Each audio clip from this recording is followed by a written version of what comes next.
wadenge wake wabi wakusuza mu ngalabi naye Steve wa Debby nkusuubiza okuwe wake wakyasinze. Njagala neeyama ebigambo bino ng'ensi yonna ewulira.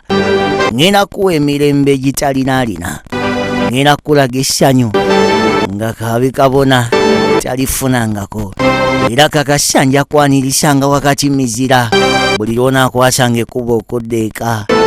Nze muntu gw'otagenda kwetamwa mu bulamu bwo bwonna, era nina ensonga lwaki nkuyita my CEO, kubanga teri ansobola atali gwe Steve.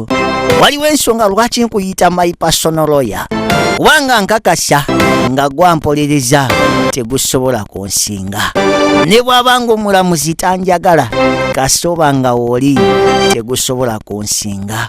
Leero kankubulire lwaki nkuyita my future love, anti munange nze ne mu biseera ebijja mu maaso already ndi mu mukwano. Wegamba ndi mu present ate nga mu kaseera ke kamu ne future yatereera. Njogera ekindeke ki gwefuna akwagala osirike, anti nze ndi Debby wa Steve ate nga Steve eva aliba wa Debby. Bannange laavu enyuma ng'olina eyakutegeera.